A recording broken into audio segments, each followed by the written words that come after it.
ગુજરાતની અંદર હાલ જે છે તે એપ્રિલ મહિનાની શરૂઆત થતાની સાથે જ કાળઝાળ ગરમીની શરૂઆત થઈ ગઈ છે।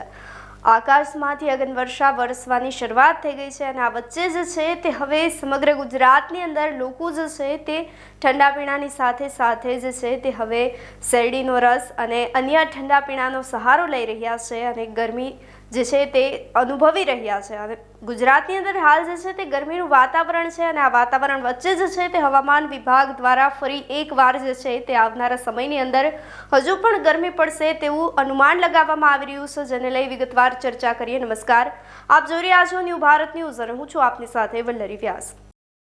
ગુજરાતની અંદર અતિશય ગરમીની વચ્ચે જે છે તે હાલ એપ્રિલ મહિનાની શરૂઆતથી જ જે છે તે ગરમીનો મારો શરૂ થઈ ગયો છે। આવનારા સમયની અંદર હજુ પણ જે છે તે 2 મહિના ગરમીના રહેશે।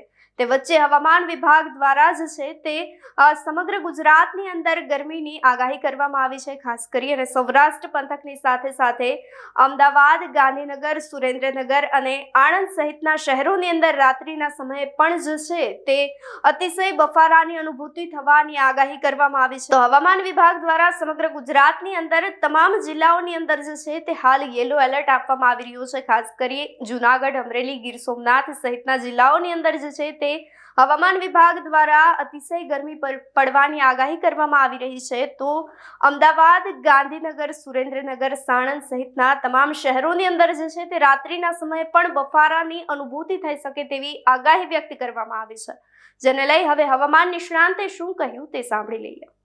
आज का जो फोरकास्ट दिया गया है आने वाला अगले 7 दिन के लिए 12 से लेकर 18 मार्च तक, इसमें मौसम आमतौर पर शुष्क रहेगा। और जो हीट वेव का वार्निंग है, आज हम ऑरेंज वार्निंग दे रहे हैं सौराष्ट्र कच्छ में। जो सुरेंद्रनगर और राजकोट के लिए आज ऑरेंज वार्निंग दिया गया है। और बाकी येलो वार्निंग जो दिया गया है सौराष्ट्र कच्छ में पोरबंदर, जूनागढ़, अमरेली, मोरबी और कच्छ के लिए दिया गया है। इसमें वार्म नाइट का भी वार्निंग दिया गया है सुरेंद्रनगर में। और हमारा जो गुजरात रीजन में येलो वार्निंग दिया गया है, जो डिस्ट्रिक्ट इसमें आ रहा है बनासकांठा, पाटन, गांधीनगर, अहमदाबाद, आनंद, वडोदरा एंड सूरत, इसमें वार्म नाइट का भी वार्निंग है। इसमें गांधीनगर, अहमदाबाद और आनंद के लिए वार्म नाइट का भी वार्निंग दिया गया है। और जो 13 तारीख के लिए इसमें येलो वार्निंग दिया गया है। सौराष्ट्र कच्छ में 2 डिस्ट्रिक्ट आ रहा है, सुरेंद्रनगर और राजकोट के लिए हीट वेव वार्निंग है। और गुजरात रीजन में आनंद, सूरत के लिए हीट वेव का वार्निंग दिया गया है। तो आज हम ऑरेंज वार्निंग दे रहे हैं heat wave to severe heat wave Surendranagar और राजकोट के लिए दिया गया है।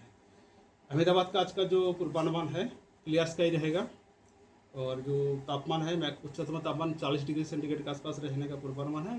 जो मिनिमम टेम्परेचर 23 डिग्री सेंटीग्रेड के आसपास रहने का पूर्वानुमान है। और जो तटीय क्षेत्र है इसमें आज हॉट एंड ह्यूमिड वेदर का पूर्वानुमान दिया गया है आज और कल के लिए 12 और 13 मार्च के लिए। जो सबसे ज़्यादा तापमान रिकॉर्ड हुआ है बीबी नगर में है, वो है 42.3 डिग्री सेंटीग्रेड, जो सामान्य से 8.7 डिग्री सेंटीग्रेड ज़्यादा है। और रिकॉर्ड का बात करें तो ये है 3rd highest maximum temperature in the month of March.